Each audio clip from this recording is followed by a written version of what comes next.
Number 7, एक मीनार से कुछ दूरी पर स्थित किसी बिंदु से इस मीनार की चोटी का उन्नयन कोण 30 डिग्री है।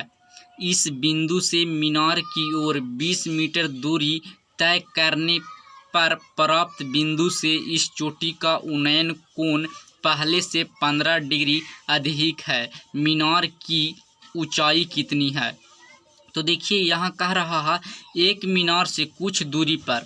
तो सबसे पहले एक मीनार बना लेते हैं। तो इस तरीक़ा का एक मीनार बना लिए हैं। इस मीनार से कुछ दूरी पर बोल रहा है, तो मान लेते हैं कि यहाँ दूरी होगा कुछ दूरी। तो यहाँ से कह रहा कुछ दूरी पर स्थित बिंदु से मीनार की चोटी का उन्नयन कोण, मतलब यहाँ पर बिंदु है, इससे मीनार की चोटी का उन्नयन कोण बोल रहा है 30 डिग्री है। तो ये जो कोण बन रहा है जो 30 डिग्री कह रहा है। आगे कह रहा है इसी बिंदु से मीनार की ओर 20 मीटर दूरी तय करने पर, मतलब इस बिंदु से मीनार की ओर, तो मीनार इधर है तो इधर जा रहे हैं तो 20 मीटर, तो मान लेते हैं कि इतना दूर है जो 20 मीटर है, तो 20 मीटर दूरी तय करते हैं। तो कह रहा 20 मीटर दूरी तय करने पर प्राप्त बिंदु से इस चोटी का उन्नयन कोण, मतलब ये जो चोटी है मीनार का, इसका उन्नयन कोण है जो 15 डिग्री अधिक है पहले से। तो पहले कितना बता रहा था? पहले था जो 30 डिग्री बता रहा था, यहाँ पर दिया हुआ है। अब कह रहा इससे 15 डिग्री अधिक है, तो 15 डिग्री ये वाला कोण है जो अधिक है, तो कितना हो जाएगा? 45 डिग्री हो जाएगा। 15 डिग्री अधिक होगा तो। अब कह रहा है मीनार की ऊंचाई कितनी है, मतलब यहाँ से यहाँ तक की जो ये लंबाई है जो पता करना है। तो ABCD लिख दिए हैं। अब इसको सोल्व करके पता करना है हमको कि ये जो मीनार है इसका ऊंचाई कितना है। तो देखिए इसको सोल्व कैसे करेंगे। तो सबसे पहले सोल्व करेंगे तो ये जो ये BC और AB है जो आपस में इक्वल हो जाएगा। कैसे? तो देखिए यहाँ पर ये जो वैल्यू है जो निकालेंगे तो tan 45 इक्वल टू निकालते हैं।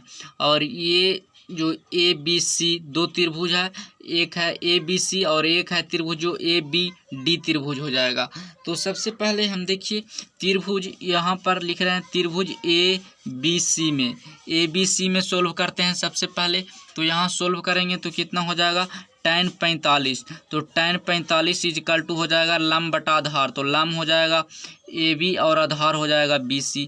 और यहाँ tan 45 का मान 1 होता है, तो 1 यहाँ लिखेंगे तो क्या हो जाएगा? AB बटा BC, इस तरीक़ा से हो जाएगा। तो हम कह सकते हैं AB बराबर BC। तो इस तरीक़ा से यहाँ आ गया AB बराबर BC। तो ये दोनों है जो ये और ये दोनों आपस में बराबर है, तो ये तो पहले ही बोल दिए कि दोनों आपस में बराबर हो जाएगा। अब देखिए एक त्रिभुज है जो ABD है, तो इसको यहाँ पर सोल्व कर रहे हैं त्रिभुज ABD में। तो ABD में करेंगे तो कितना हो जाएगा? tan 30 हो जाएगा, क्योंकि यहाँ 30 डिग्री है थीटा के जगह पर। तो tan 30 बराबर हो जाएगा लंब, तो लंब कितना है? AB। और आधार कितना हो जाएगा? BD हो जाएगा यहाँ, तो BD लिख देते हैं। और tan 30 का जो मान है 1/√3 हो जाएगा। और AB है जो AB यहाँ लिखे हैं, तो AB और BC तो आपस में बराबर है। तो यहाँ देखिए हम BD को क्या लिख सकते हैं? ये जो BD है, BD यहाँ से यहाँ तक है, इसको लिख सकते हैं BC प्लस CD, इस तरीक़ा से लिख सकते हैं।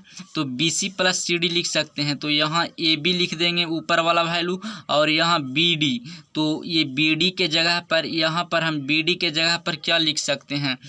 BC और प्लस CD, तो BC प्लस CD लिख सकते हैं यहाँ पर हम। तो यहाँ पर देखिए BC हो जाएगा, तो यहाँ लिख देते हैं BC और प्लस CD के जगह पर क्या हो जाएगा? C और D के दूरी दिया हुआ है, तो 20 लिख देते हैं यहाँ।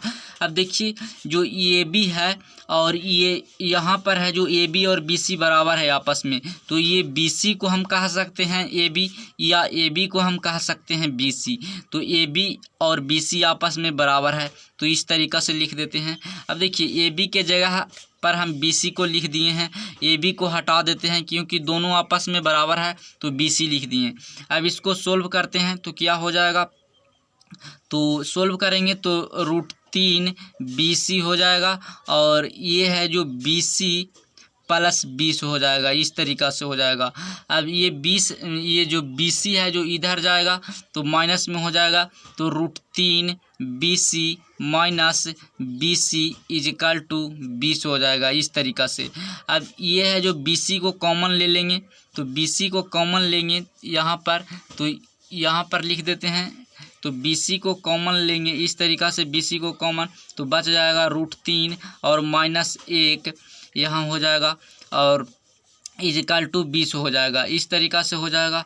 अब सबसे पहले देखिए BC का जो वैल्यू है जो पता हो जाएगा यहाँ से, तो √3 का वैल्यू होता है 1.73 और -1 कर देंगे और इजिकल टू 20। इस तरीक़ा से अब देखिए यहाँ से ये जो 1 है जो माइनस हो जाएगा, 0.73 बच जाएगा, तो 0.73 बच जाएगा, तो ये जो गुना में है, जो ये है गुना में, तो इधर भागा में हो जाएगा, तो BC इजिकल टू हो जाएगा 20/0.73 और ये दशमलव हटेगा तो ऊपर है जो 00 हो जाएगा। इस तरीक़ा से तो BC का जो वैल्यू है जो आ गया यहाँ पर 20 गुना 100, तो ये हो जाएगा 2000, तो यहाँ BC इजिकल टू हम लिख देंगे 2000/73।